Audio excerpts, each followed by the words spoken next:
süredir film çorbası deneylerine ara vermiştik. Bugünkü videoda yine kullandığım bir filmi farklı bir sıvının içine atarak sonuçları sizlerle paylaşacağım. Eğer bu sıvının ne olduğunu ve sonuçların nasıl görüneceğini merak ediyorsanız izlemeye devam.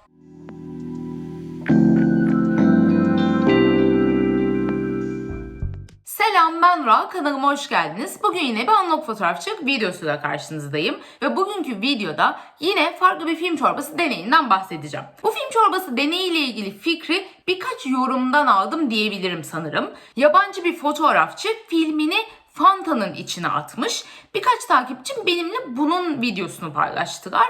Sonuçlar çok çılgın görünüyordu. Ben de birazcık bundan ilham alarak ama hani birebir de aynısını yapmak istemediğimden biraz farklı bir şey deneyeyim dedim. O yüzden Fanta'ya atmadım filmimi.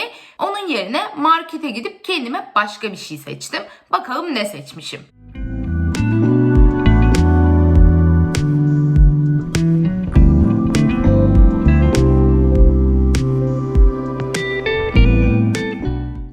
Önce gördünüz, filmimi Fanta yerine Coca-Cola'ya atmaya karar verdim.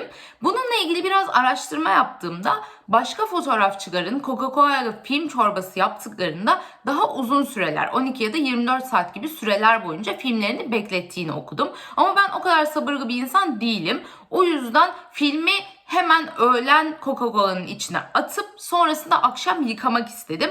Bu yüzden de 6 saat beklettim. Bakalım bunu nasıl yaptım.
Aşamasına kadar geldik. Şimdi hızlıca şöyle bir toparlayacak olursam en baştan.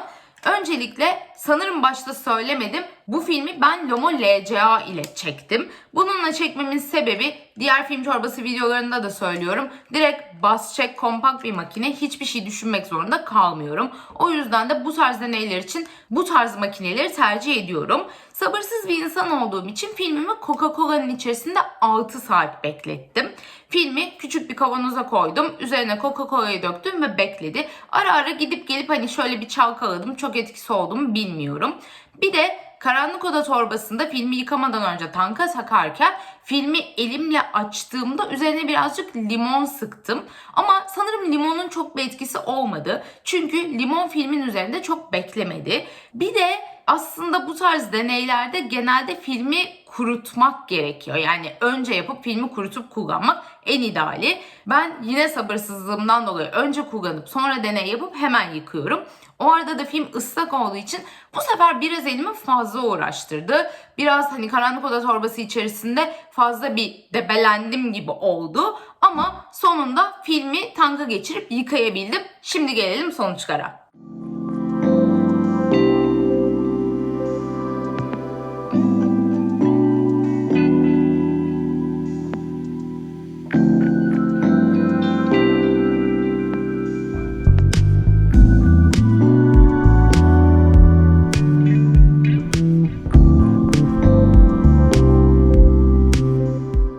Sonuçları gördünüz. Ben bu deney için Kodak Gold 200 kullanmıştım ve normal gözümün gördüğü renkler, birazcık daha hani Fuji'ye göre soft tonlar veren bir film olmasını bekliyordum.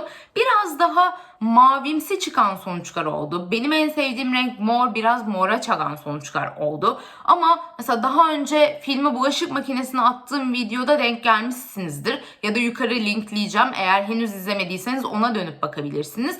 Orada çok daha çılgın sonuçlar vardı. Filmin yanan yerleri vardı sıcaktan. Erimişti bir kısmı. O yüzden de görüntülerde arada boşluklar vardı. Bunda öyle bir şey olmadı. Çok daha hani sade sonuçlar elde ettim diyebilirim sanırım. Zaten örnekleri biraz önce gördünüz.